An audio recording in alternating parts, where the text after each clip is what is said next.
اعوذ باللہ من الشیطان الرجیم بسم اللہ الرحمن الرحیم۔ تمام سننے والوں کو السلام علیکم۔ رب اشرح لی صدری ویسر لی امری واحلل عقدۃ من لسانی یفقہوا قولی۔ اللہ پاک کے کرم اور فضل سے، اس کی دی ہوئی توفیق سے ہم نے سورۃ بقرہ کی ترجمہ اور تفسیر جاننے کی جو کوشش شروع کی ہے، اسی کے سلسلے کو آگے بڑھاتے ہوئے کہ یخادعون اللہ والذین آمنوا وما یخدعون الا انفسهم وما یشعرون، اس کا ترجمہ اور تفسیر پہلے بھی بیان ہو چکی ہے۔ تو اسی کا پارٹ 2 ہے یہ کہ اللہ تعالیٰ، یہ جو رب تعالیٰ نے کرم کیا ہے مسلمانوں پر کہ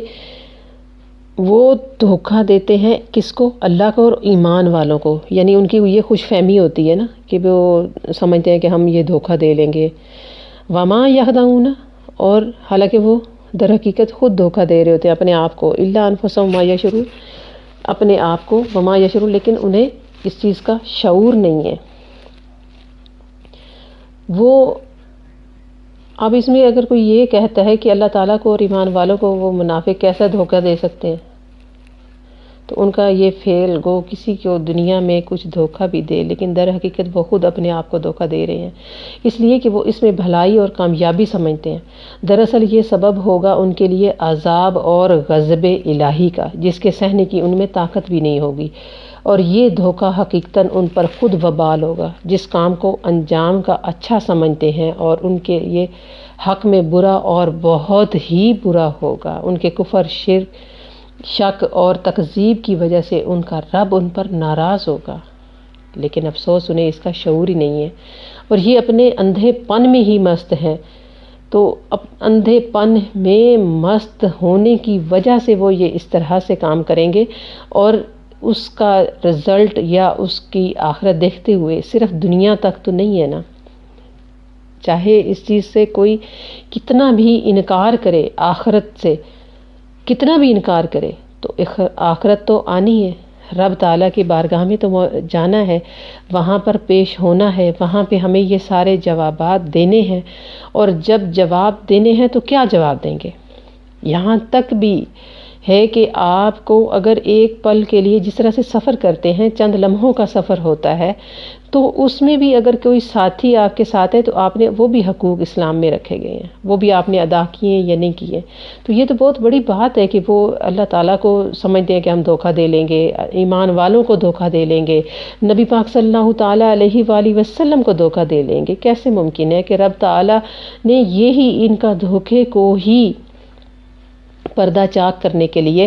اور اپنے حبیب اور ان کے صحابہ کرام رضوان اللہ اجمعین کو بچانے کے لیے ان کے شر سے ان کے پردے فاش کیے، اور سارے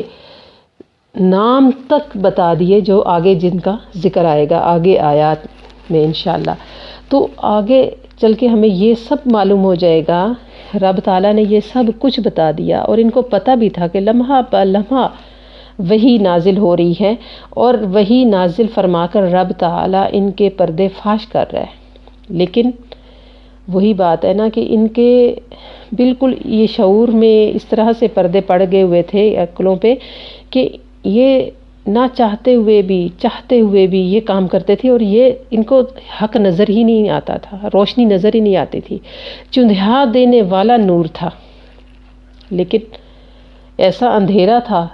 کہ ان منافقوں کی حالت یہ ہوتی تھی، جس طرح سے حضرت قتادہ رحمۃ اللہ علیہ فرماتے ہیں کہ منافقوں کی یہ حالت ہے کہ زبان پر کچھ ہے، دل میں کچھ ہے، عمل میں کچھ ہے، عقیدہ کچھ ہے، صبح کچھ ہے، شام کچھ ہے، کشتی اس کشتی کی طرح جو ہوا کے جھونکے سے کبھی ادھر جاتی ہے کبھی ادھر جاتی ہے، اس کو کنارہ نہیں ملتا۔ تو ان کا بھی حال سیم وہی تھا، بالکل اسی حالت میں ان کی کیفیات تھیں کہ یہ ان فیصلہ ہی نہیں کر پاتے تھے کہ ہمیں کیا کرنا ہے۔